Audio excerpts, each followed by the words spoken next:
वर्ग आणि माझ्या विद्यार्थी मित्रांनो, सर्वांना माझा नमस्कार.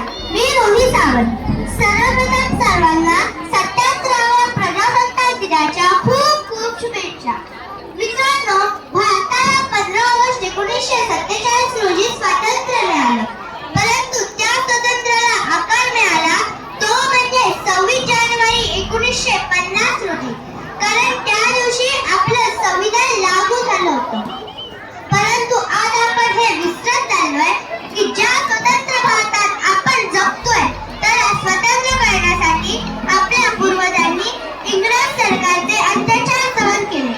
हसत हसत फाशीच्या दोरखंडाचे चुंबन घेतलं, बलिदान दिलं. तेव्हाच ती भारता आली 15 ऑगस्ट 1947 ची पहाट, आपल्या स्वातंत्र्याची पहाट. मला वाईट तर या गोष्टीचं वाटतं की आजचा नौजवान कानाला हेडफोन लावून बाईक जोरात चालवून या धरतीला तुडवतोय, आणि या धरतीला तुडवताना तो हेही विसरतोय की या धरतीचा प्रत्येक इंच भाग मिळवण्यासाठी आपल्या पूर्वजांनी कित्येक बलिदान दिलं. मला वाईट तर या गोष्टीचं वाटतं की आजचा नौजवान त्याच्या खांद्यावर जबाबदारी आहे राष्ट्र निर्मितीची, समाजाला एकत्र बांधून ठेवण्याची, पण तो पबजी मध्ये डुबलेला आणि दारूच्या नशेत वाहत दिसतो.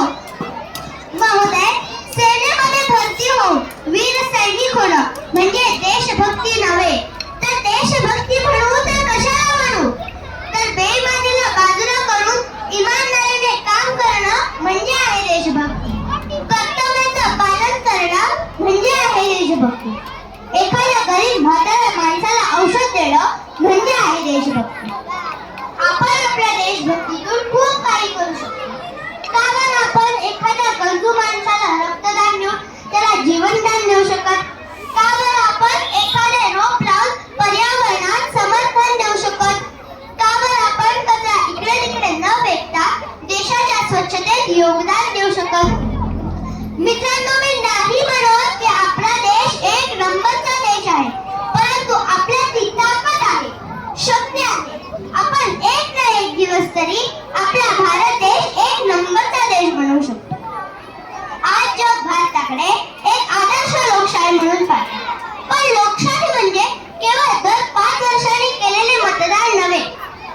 आपण एखाद्या गरजू माणसाला मदत करतो, जाती धर्माच्या भिंती तोडून एकमेकांचा आदर करतो, देशाच्या नियमांचे पालन करतो, तेव्हाच आपण खऱ्या अर्थाने प्रजासत्ताक असतो.